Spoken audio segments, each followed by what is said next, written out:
En France, 10 ans après son interdiction, le nombre de victimes de l'amiante ne cesse d'augmenter. On estime qu'elle est responsable de 2000 décès par an et d'ici 2025, on s'attend à 100 000 morts. Le dossier est consacré à ce qui sera considéré comme la plus grande catastrophe de santé publique jamais connue en France, l'amiante. Alors l'amiante, c'est une roche minérale utilisée massivement dans les constructions durant le siècle dernier. Dès 1906, des médecins signalent que l'exposition à l'amiante provoque des maladies respiratoires. En fait, une toute petite pincée de ce minéral contient des millions de fibres microscopiques qui sont capables de pénétrer par les voies respiratoires normales ici. La trachée qui se divise dans les deux bronches souches et qui va aller dans toutes les bronches. Et ça va aller en fait dans les parties très profondes du poumon, jusque dans les alvéoles, vous savez, les dernières petites unités très profondément dans le poumon. Ça va donner des inflammations parce que les fibres vont s'accumuler. Du coup, le tissu pulmonaire va s'épaissir. Vous allez voir sur une radio ici, radio de thorax. Ici, c'est le cœur. Et les poumons, regardez. Les poumons, toutes ces zones noires, parfaitement noires, ça c'est normal. En revanche, vous voyez ici, il y a des zones blanches, beaucoup plus blanches. Et tout ça, c'est effectivement l'inflammation. C'est ce qu'on appelle une asbestose. Et l'amiante va même détruire les alvéoles dont je vous ai parlé, ces tout petits éléments où se font les échanges gazeux. Résultat, il y a une gêne respiratoire qui peut aboutir à une insuffisance respiratoire sévère. Et puis les fibres d'amiante peuvent aussi irriter la plèvre. La plèvre, c'est une enveloppe qui entoure les poumons. Normalement, elle est très fine et on ne peut pas la voir sur des examens de radiologie ou de scanner. En revanche, en cas d'irritation par l'amiante, elle va devenir visible. C'est ce qu'on va voir sur ce scanner. Donc ça, c'est une sorte de tranche de l'organisme. L'arrière est là avec les vertèbres, le cœur à l'avant et les côtes. Normalement, elle n'est pas visible, cette plèvre qui entoure les poumons qui sont de chaque côté et remplis d'air ici. Mais vous voyez qu'il y a ici cette petite bande proche des vertèbres et également de l'autre côté. Ce sont ce qu'on appelle des plaques pleurales. C'est cette plèvre qui s'est épaissie. Et puis l'amiante a aussi un effet cancérigène puisque l'exposition à ces fibres multiplie par 5 le risque d'avoir un cancer. Si en plus la personne fume, ce risque passe à 50.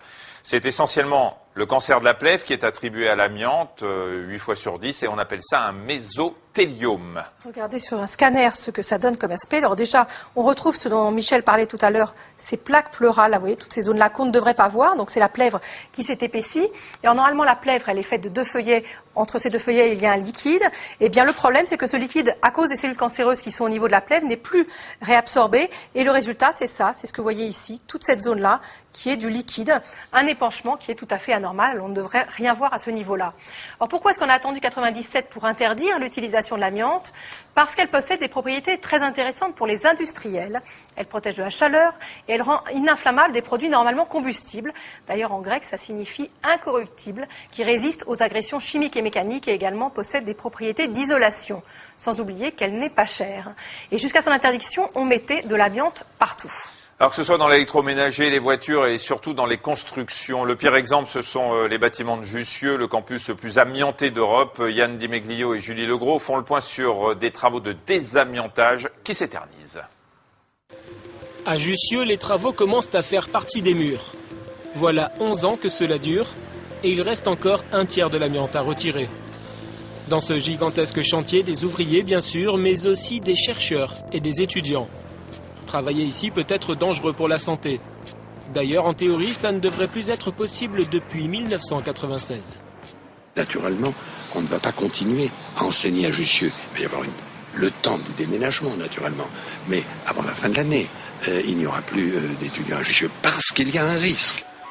Déjà, 5 morts, 130 malades des poumons, dont une vingtaine ont un cancer. Et combien de victimes qui s'ignorent quand on sait que les maladies de l'amiante peuvent mettre 40 ans à se déclarer. Ce jeune retraité était maître de conférences en physique à Jussieu.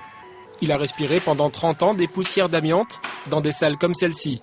Ses poumons sont irrémédiablement atteints de plaques pleurales. Ce qu'on constatait, nous, sur nos paillasses, nos appareillages de physique, sur nos bureaux, c'est qu'il y avait une poussière.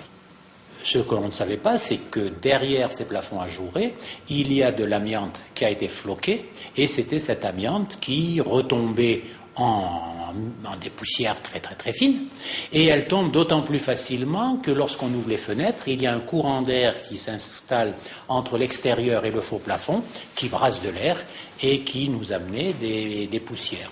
Il est assez facile encore aujourd'hui de trouver des failles dans les protections des bâtiments amiantés. Là, dans ce couloir, on voit il y avait 2 sources de pollution par l'amiante à Jussieu, les faux plafonds et les gaines techniques, qui ont donc été scotchées. Et là, on voit qu'elles ont été scotchées relativement il y a très peu de temps, puisqu'il y avait une demande de prolongation.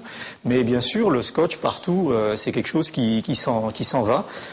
On le voit ici. Donc c'est un jeu perpétuel de recoller les plastiques qui se décollent, etc., etc. Ce sont des protections qui sont dites provisoires et qui devaient durer 3 ans. Et là, derrière cette porte, qu'est-ce qu'il y a ? Il y a des enseignements, bien sûr, dans tous ces locaux. Malgré ces protections, on peut donc encore, sans le savoir, respirer de l'amiante à Jussieu. Car l'université en est littéralement tapissée. Et ce sont les ouvriers qui ont fait ce triste constat. Il y a beaucoup plus d'amiante que prévu. Dans cette salle, parfaitement confinée, il y en a quasiment partout. Il faut s'imaginer que les poutres étaient protégées par de l'amiante qui était projetée avec un canon à l'époque. Et donc quand on en projetait avec un canon, on en mettait un peu partout. Ce qui fait qu'on en découvre dans les sols, dans les profilés, même à des endroits où on ne s'y attendait pas, en fait. Après plusieurs reports, la fin des travaux était programmée en 2008. Mais une bonne partie des bâtiments amiantés est toujours occupée, sans que cela ne semble gêner ni les présidents d'université, ni le pouvoir politique. Pour travailler à Jussieu en toute tranquillité pour sa santé, il va falloir attendre au mieux 2012, 17 ans après le début du désamiantage. C'est vrai que l'amiante est responsable de maladies professionnelles puisque de nombreux corps de métier sont exposés au risque, les peintres, les carrossiers industriels, les plombiers ou encore les électriciens. Mais vous l'avez vu dans le reportage, à Jussieu, ce sont également des chercheurs et des étudiants qui sont exposés au risque. On appelle ça l'exposition passive à l'amiante.